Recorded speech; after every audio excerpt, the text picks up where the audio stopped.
Alright, welcome back to another video. So today we're going to be talking about the Integra Type R a little bit. It's going to be kind of a quick video, so don't get too excited. I'm not going to be rambling on too much. What is going on? You know, 5 years ago when I first got into the car scene, the Integra Type R I believe was going for about 10 to 15 grand. That was about the usual on Craigslist, that is. You know, now I look on Craigslist or Jalopnik or eBay and I see Integra's going for $30,000-$40,000, and I'm like, what happened? You know, what happened in 3 or 4 years? I just figured I'd make a video on whether you guys think it's worth it or not. Do you think the Integra Type R is really worth $40,000? And if you were to ask me that question, personally, I'm probably gonna say yeah. And this doesn't go for any Integra Type R. I feel like this is more geared to the Acura Integra Type Rs, because the Honda Integra Type Rs were you know, a dime a dozen. They were everywhere. If you go and look on IntegraTypeR.org, it'll give you a breakdown of how many were actually sold in, I believe, Japan. So I'm just going to start off with the US market. So in the US, there was 3,823 Type Rs, not 24, not 22, 23.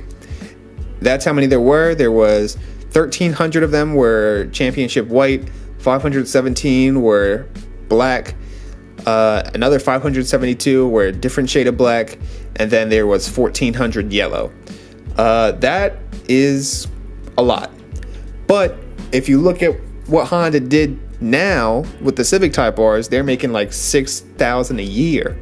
So I feel like the new Civic Type Rs are going to be kind of like how the Honda Integra Type Rs were back in Japan. So I'm going to hop over to the Japanese sales data and show you how many they made over there. So if you didn't know already, there was the 3-door or the 2-door and the 4-door Integra Type R in Japan.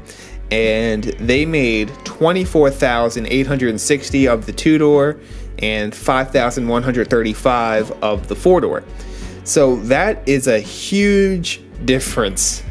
It almost seems like they mass produced this car, and they really didn't. You know, 30,000 cars over a span of 5 years isn't a lot. That's not a lot of cars.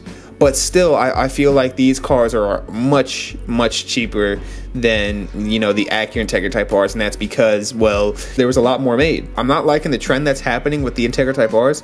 I feel like over time it's going to be a harder goal to have, or a harder you know, dream to have, because, you know, they're going to become unaffordable for a lot of people soon. $10,000 for a car is not that hard to save up for. $30,000 to $40,000 is not that hard to save up for.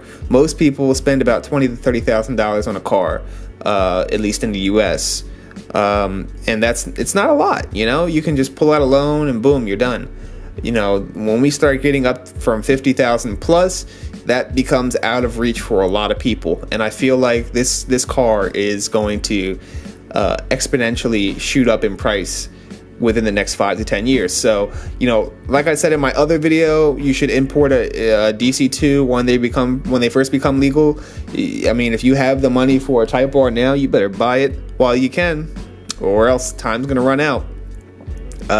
So yeah, that's really the video. There was nothing to this video. I'm just making a video to see what you guys think. Me personally, I think I would probably buy, if I had the money right now, I'd probably buy a Type R right now. But guess what?